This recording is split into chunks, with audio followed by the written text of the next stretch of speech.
কেশব ভোলানাগার গ্রামে মটন বিরিয়ানি ঠেলা নিয়ে বসতো। ওর ব্যবসা ভালোই চলতো। রোজ ওর কাছে ৬-৭ জন লোক মটন বিরিয়ানি খেতে তো আসতোই। এইভাবে ওর দিন কাটছিল। একদিন কেশব ব্যবসা করতে করতে নিজের মনে মনে বলল, রোজ দিন ৬-৭ জন গ্রাহক মটন বিরিয়ানি খেতে চলেই আসে, আর তাতে মোটামুটি আমার দিন কেটে যায়। কিন্তু এইভাবে আর কতদিন চলবে? আজকাল বাবার শরীরটাও খুব একটা ভালো যাচ্ছে না, তার উপর ছোট ভাইটার পড়ার খরচা। ওকে যদি লেখাপড়া না শেখাতে পারি, ও তাহলে করবেটা কি? এইসব চিন্তা করতে করতে বেচারা কেশব বাড়ি ফেরে। আর তার স্ত্রী রূপালী তাকে এত চিন্তিত অবস্থায় বাড়ি ফিরতে দেখে বলে, হ্যাঁ গো, কি হয়েছে তোমার? তোমাকে খুব চিন্তিত দেখাচ্ছে। মনে হচ্ছে কাজকর্ম ঠিকমতো চলছে না।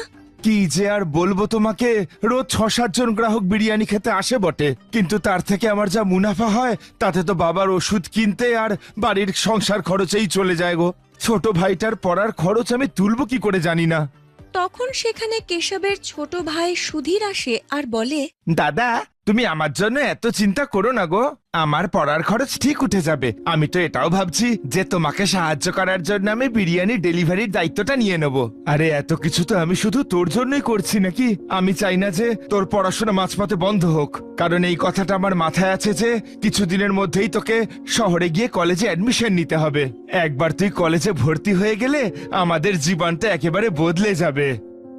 তোর দাদা একদম ঠিক কথা বলেছে সুধীর। তুই নিজের পড়াশোনার দিকে মন দে, সব ঠিক হয়ে যাবে, তোকে চিন্তা করতে হবে না। আর যদি দরকার পড়ে আমি তোর দাদাকে বিরিয়ানি বিক্রি করতে সাহায্য করব, না হয় তোর পড়াশোনার যেন কোনো ক্ষতি না হয়। তোকে নিয়ে কত আশা। এই দেখে সুধীরের খুব ভালো লাগে যে তার দাদা আর বৌদি তাকে কত ভালোবাসে। বাড়িতে অসুস্থ বাবা থাকা সত্ত্বেও তার পড়াশোনার প্রতি তাদের কত চিন্তা। পরের দিন কেশব তার ঠেলা নিয়ে গ্রামের বাজারে বিরিয়ানি বিক্রি করছিল। তখন এক গ্রাহক তার কাছে এসে বলে, দাদা, মটন বিরিয়ানি কত করে? একটু দামটা বলুন না, ঠিকঠাক মনে হলে 1 কিলো আমি কিনে নেব। দিদি, মাত্র ১৫০ টাকা কিলো। আপনি বলুন আপনাকে আমি কত কিলো দেব? বাপরে বাপ, এ তো দেখছি বেশ দামি। এই তো একটু দূরেই আরেকজন বিরিয়ানি বিক্রি করছে, সেখানে তো ১১০ টাকায় 1 কিলো বিক্রি করছে। দিদি, আপনি আমাকে একটা কথা বলুন, এমনিতেই বিরিয়ানির দাম এত বেশি, এত কম দামে কেউ দেয় কি করে? নিশ্চয়ই সে কোনো না কোনো অসৎ কাজ করছে। দাদা, সেরকম যদি কিছু হতো না তাহলে এতদিনে ওর ব্যবসা বন্ধ হয়ে যেত। গ্রামের লোকেদের বোকা ভাববেন না যেন। কেশবের এসব শুনে খুব খারাপ লাগে, কারণ ওই মহিলা বিরিয়ানি না কিনেই সেখান থেকে চলে যায়। একদিন যখন কেশব ঠেলা নিয়ে বাড়ি ফিরছিল, তখন তার মনে হলো, একবার আমি নিজে গিয়ে বরং দেখি যে ওই বিরিয়ানিওয়ালাটা কে, যে মাত্র ১১০ টাকায় 1 কিলো বিরিয়ানি বিক্রি করে, যেখানে মাটন বিরিয়ানি এত সস্তা হতেই পারে না। কেশব এবার যখন সেখানে গিয়ে দেখে, তখন সেখানে পঙ্কজ নামের একজন লোক মটন বিরিয়ানি বিক্রি করছিল। তার কাছে লোকে ভিড় করে দাঁড়িয়েছিল। এই দেখে ও মনে মনে বলল, বাবা, এর দোকানে তো দেখছি সত্যিই অনেক ভিড়। এত লোক এর কাছ থেকে বিরিয়ানি কিনতে আসছে কি করে? আমার মনে হয় এই কারণেই আমার রোজগার আরো কমে গেছে। আমারও একবার এর বিরিয়ানি খেয়ে দেখা উচিত, যে এর বিরিয়ানিতে এমন কি বিশেষত্ব।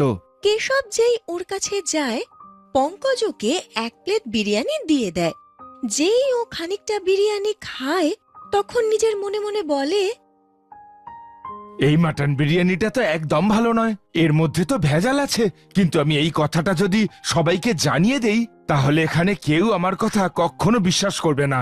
আমাকে কিছু না কিছু একটা উপায় ভেবে বের করতে হবে, যাতে সব মানুষের সামনে পঙ্কজের চুরি হাতে নাতে ধরা পড়ে যে ও মাটন বিরিয়ানিতে ভেজাল মিশিয়ে বিক্রি করে। কেশব মনমরা হয়ে বাড়ি ফেরে, সব কথা নিজের স্ত্রীকে বলে। ওরা কিছুদিনের মধ্যেই সুধীরকে লেখাপড়া শেখানোর জন্য বাইরে পাঠাবে ভাবছিল, কিন্তু তাদের কাছে টাকা ছিল না। তাই ওরা ওদের বাড়ি এক ব্যবসায়ীর কাছে বন্ধক রেখে সুধীরকে লেখাপড়া শেখানোর জন্য বাইরে পাঠায়। রূপালী এবার কেশবকে বলে, হ্যাঁ গো, সুধীরকে তো আমরা বাইরে পড়াশোনা করতে পাঠিয়ে দিলাম, কিন্তু যেদিন থেকে ওই পঙ্কজ গ্রামে ব্যবসা করছে, সেদিন থেকে আমাদের তো আর ব্যবসা চলছে না। হ্যাঁ গো, তোমাকে তো এবার কিছু একটা করতে হবে, তাই না? আমার মনে হয় যে ও বিরিয়ানিতে ভেজাল মেশায়, জানো, কিন্তু এই কথাটা আমি কিছুতেই প্রমাণ করতে পারছি না। কি করি আমি বলো তো? আমি না পাশের একটা গ্রামে ঘর পরিষ্কারের কাজ পেয়েছি। তুমি কিছু মনে না করলে আমি সেই কাজটা করি, তাহলে সংসার চালাতে আমিও তোমাকে খানিকটা সাহায্য করতে পারবো। আমি এই বাড়িতে তোমাকে রাজরানী করে এনেছিলাম, কখনো ভাবতে পারিনি যে সংসার চালানোর জন্য তোমাকে অন্যের বাড়িতে গিয়ে কাজ করে খেতে হবে। তুমি আমায় ক্ষমা করে দিও। কেশব এই বলে আর তারপর অন্যান্য দিনের মতো নিজের ব্যবসা খুলে বসে। ওদিকে রূপালী একদিন কেশব বাড়ি থেকে বেরিয়ে যাওয়ার পর বেরোয় আর নিজের মনে মনে বলে, ক্ষমা করে দিও তুমি আমায়। আমি তোমাকে এটা আর বলতে পারলাম না যে আমি পঙ্কজের ঠেলায় মটন বিরিয়ানির কাজ করতে যাচ্ছি। এসব আমি শুধু তোমার জন্য করছি, যাতে ওই পঙ্কজের সত্যিটা সবার সামনে চলে আসে আর আমাদের মটন বিরিয়ানির ব্যবসা আবার আগের মতো চলে। রূপালী এবার পঙ্কজের ঠেলায় যায় আর মিষ্টি মিষ্টি কথা বলে ওর ঠেলায় যেন কাজ করতে পারে সেই ব্যবস্থা করে। একদিন রূপালী কথায় কথায় পঙ্কজকে জিজ্ঞেস করে, সাহেব, আমি না বুঝতে পারি না, আপনি 110 টাকায় বিরিয়ানি বিক্রি করছেন, যেটা খুব সস্তা। মটন বিরিয়ানি 110 টাকা কিলো হতেই পারে না, তাও তো আপনার ব্যবসা এত ভালো চলছে। আচ্ছা, আপনি আপনার মটন বিরিয়ানিতে কি মেশান? আপনি আমাকে শুধু পরিষ্কার পরিচ্ছন্ন করতে আর টাকার হিসেব রাখতে বলেছেন। আপনি যদি আমাকে বিরিয়ানি বানানো শিখিয়ে দেন, তাহলে আমিও এরকম বিরিয়ানি বাড়িতে সস্তায় বানাতে পারবো। এইসব বিরিয়ানি কখনো বাড়িতে বানাতে যেও না, কারণ এই বিরিয়ানিতে ভেজাল মেশানো আছে। আমি রাতের বেলা যাই মাংস কিনতে, আর যেসব ছাগল রোগের কারণে মৃত্যু হয় তাদের মাংস কিনি, তারপর তার সাথে আমি সয়াবিনের কিমা মিলিয়ে দিই। এইভাবে বিরিয়ানি তৈরি করি, তবে গিয়ে না আমি 110 টাকায় বিক্রি করতে পারি। কিন্তু এর ফলে তো গ্রাহকদের শরীর খারাপ করতে পারে। ওদের স্বাস্থ্যের দিকে তো আপনার খেয়াল রাখা উচিত। এ তো ভীষণ অন্যায়। এইসব খেয়ে যদি গ্রাহকদের শরীর খারাপ হয়, তাতে আমার করার আছেটা কি? সবকিছু তো আর আমার হাতে থাকতে পারে না। দেখো, আমি সেই কাজই করি যেটা আমার ঠিক মনে হয়, আর তুমিও সেটাই করো। নিজের বাড়ির লোকদের জন্য ভালো মটন বিরিয়ানি বানাও, আর গ্রাহকদের জন্য এরকম বিরিয়ানি। রূপালী সব সত্যি জেনে গিয়েছিল। রূপালী বাড়ি যেতে যেতে নিজের মনে মনে বলে, আমাকে যেভাবেই হোক গ্রামের সবাইকে এই সত্যিটা জানাতে হবে, নয়তো গ্রামবাসীরা এর দোকানের মটন বিরিয়ানি খেয়ে অসুস্থ হয়ে পড়বে আর আমাদের ব্যবসা বন্ধ হয়ে যাবে, সে তো বাদই দিলাম। এভাবেই দিন কাটতে থাকে। একদিন রূপালী চিঠি লিখে সুধীরকে আর ওর বন্ধুকে গ্রামে ডেকে নেয়, যারা ছদ্মবেশে ফুড ইন্সপেক্টর আর জেলা ইন্সপেক্টর হয়ে পঙ্কজের কাছে যায়। পঙ্কজ তাদের সামনে ভালো বিরিয়ানির স্যাম্পেল রাখে। ইন্সপেক্টর সাহেব, আপনি নিয়ে যেতে পারেন এই স্যাম্পেল, এর মধ্যে কোনো কিছু খারাপ নেই। আমি আমার গ্রাহকদের স্বাস্থ্য নিয়ে কোনো রকম সমঝোতা করি না। শোনো, আমি হলাম ফুড ইন্সপেক্টর, আর যতদিন না আমি তোমার এই খাবারের স্যাম্পল টেস্ট করব, ততদিন তুমি এখানে কোনো রকম ব্যবসা করতে পারবে না। আগে আমাকে এটা দেখতে হবে যে তুমি তোমার বিরিয়ানিতে এমন কি মেশাও যার জন্য এত সস্তায় বিক্রি করো। তখন সেখানে কোথা থেকে কে জানে রূপালী হঠাৎ করে এসে বলে, সাহেব, আমি এনার দোকানে 1 মাস হয়ে গেল কাজ করছি। উনি যদি সত্যিটা না বলেন তাহলে আমি বলে দেব। উনি এই বিরিয়ানিতে না খারাপ মাংস ব্যবহার করেন আর সয়াবিনের কিমাও মেশান।